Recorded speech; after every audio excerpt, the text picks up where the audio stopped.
Hi, and welcome to Alpine Loggers Inside Boxing. I'm Norm Meekison. We're here in Oneida on location to cover more interviews for the International Boxing Hall of Fame. Sitting with me here today is Willie Pep, the former featherweight champion of the world. Willie, I was always curious about how you got your nickname.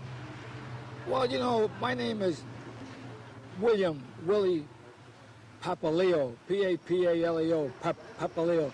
And in school, they used to call me Papa. Nobody could pronounce the name.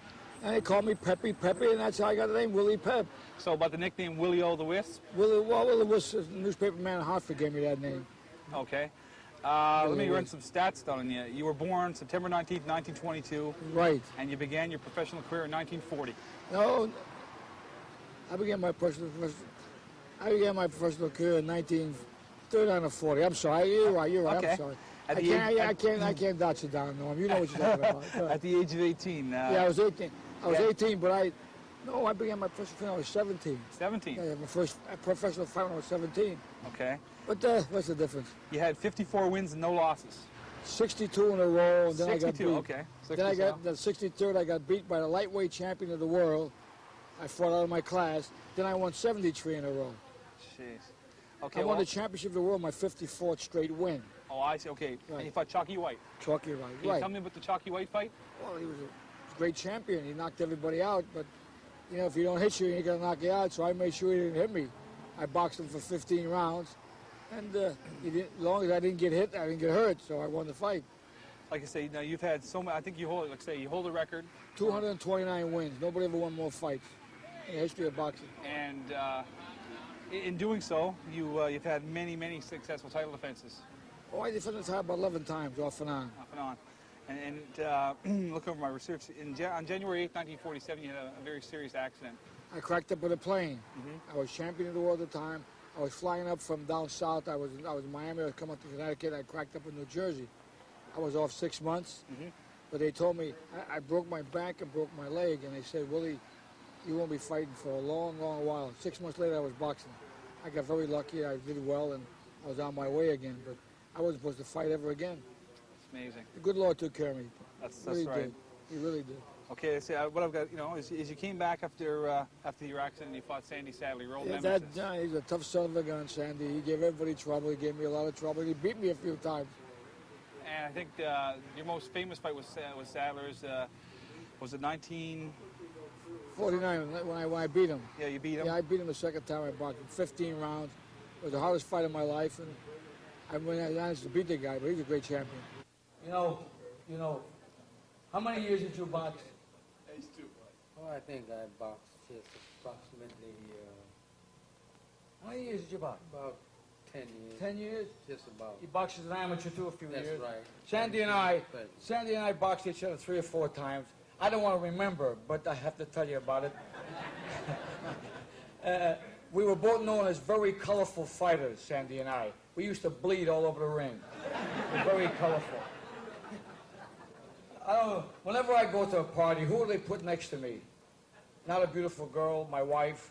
They put Sandy next to me. I'm getting a little sick of this. I don't want to say it anymore. Sandy, tell these nice people, you had 162 fights, you say? Just about. All right. Who was the toughest guy you ever fight? Don't say your ex-wife. Well, you was pretty tough. Thank you, Sandy.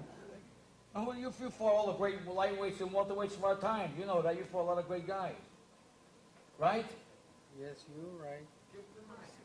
Well, I'll give him the mic. I can't get it back if I give it to him. Go ahead. Say a few words. Say something, Sandy. Well, I was a featherweight champ of the world, and thank God, Tell him how tough I was.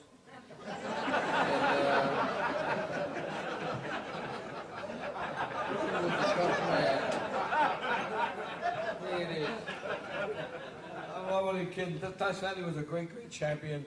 But you know, one man's poison is another man's meat. I boxed a guy called Humberto Sierra, and he had fought Sandy, and somehow or another he had won a decision over Sandy. So Humberto Sierra. So I trained with this guy, and I say to him, gee, I said, I'm fighting Sandy in 3 weeks. He said, Willie, he says, you should do pretty good, he said, because I fought Sandy, I managed to beat him, he said. What a big joke that was.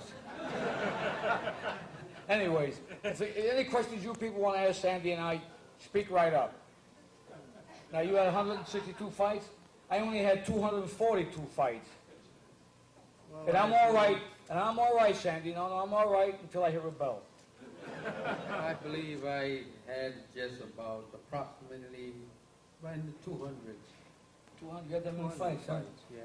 What can I say? You know, you look damn good. You got plenty of money? Oh, yeah, pretty good. Good for him. Well, folks, we all had a wonderful evening here. I want to thank Ed Brophy for inviting me, myself and Sandy Sadler. If there's any questions you want to ask, we'll be glad to answer them. Quick. Any questions? Who's your toughest fighter? My wife, she's sitting over there. Right over there somewhere. Well, you're looking at her right now. The guy beat you 2 or 3 times. You're looking at the toughest guy ever fought right here. If it wasn't for Sandy Sadler, I'd still be champion of the world. Yes. Do you still bet baseball? Pardon? Do you still bet baseball? I bet everything. I'm looking to win if I can. Yes. I can ask you how tall. I didn't hear her. How tall are you? How tall am I? 6'2".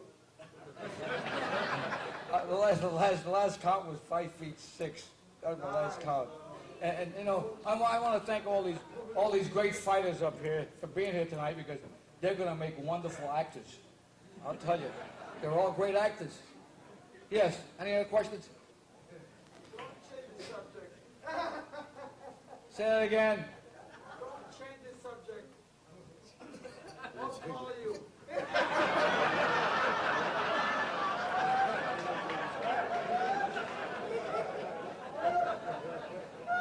Five feet 6. Okay, Shorty? Okay, Shorty? All right. Now behave yourself because I'll destroy you. Any questions? Well, okay, I say we're glad to be here tonight. Matter of fact, Sandy and I are glad to be anywhere tonight. No questions? Thank you all very much.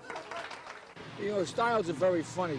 No, I boxed 5 guys that I beat to beat Sandy Sadler. And I didn't think I'd have any trouble with Sandy, but styles are funny. One man's cake and another man's poison. Sandy was a tough guy. There was, from one of the books that I read, there was rumors about the first fight that you threw the fight. Like Say that again. They said rumors circulated after your first fight with Sadler there was a fix. That's not a nice question. I won't answer that question. It's stupid. Okay, no It's problem. stupid. Talk about the punch okay, Sadler's camp said that in your second fight, was it, that you were going to run like a thief. Well, I did. I boxed. You boxed. Boxing is different than running. Right. When you move around and don't get hit, that's running, but I was boxing. Yeah. If I didn't box, he knocked me out. Shay gave him a boxing lesson? That's right. I think I won the fight. Once in a while, I got lucky. He beat me a couple of times. He's a great champion. I'll give you a quote from the New York Times. They said that Pep replaced strength with experience and youth with endurance. Well, it worked. You know, I beat him a second time, but he beat me a couple of times. I think one of the other quotes that I read was that every time you looked at Sadler's face, you seen Willie's left hand. Well, I had to hit him a lot of jabs because he was a tough son of a gun. He was always walking in, and it was tough. What would, if you could look back over your whole career, you know, the 242 fights, is it just the Sadler fights that really stick out as your best? Well, Norman, whenever you win a championship of the world, that sticks out. I won a title in 1942. It was a big night for me. Then I lost it. And then when I won it back, it was a great night of my life. You know, the big champion again. I was 2-time champion. That was a very big night, winning it back. Okay. You were inactive from 1960 to 64? Was that just because you wanted a break, or? No, I just laid off. I didn't think I wanted to fight, but I came back at 65 or 65 and 66 for a couple of fights, 10, 11 fights I had. But, you know, it was a shell. That wasn't much. But I wanted to fight, whatever. But I couldn't fight anymore. Okay, you look at, say, the featherweights today versus the featherweights of your era. Any comparison? Well, they got good featherweights around today, but not as many good ones as we had. We had an awful lot of good featherweights. We had Sandy Sadler, Phil Terranova, Chalky Wright, Sal Bartolo. We had a lot of great featherweights. But now there's a few, but not many great ones. That's the only difference. You know, with with boxing collectors and boxing historians, they always talk about great fights or dream fights. Are you familiar with the career of Alexis Arguello? A great fighter. He's a good boxer. How would a fight between Pep and Arguello would have went, maybe? Well, did you read? They came out with an article in the sports paper, sports magazine last year. They gave me the decision. I boxed him. You boxed him and won a decision. They gave me the decision. Okay. After you. But I don't know how I done it for real. But Yeah. they gave me the decision. Okay. When you got out of boxing and you officially retired, what did you do to keep active, keep busy? Well, I didn't do too much. I went to work, and that was it. Pretty well. I was a good old man for a brewery, and then I went to work for the state of Connecticut as a boxing inspector. I just retired. I was 15 years. Tonight's broadcast of Inside Boxing on Channel 10 Halifax has been funded by Alpine Lager Beer, proud supporters of boxing in the Maritimes.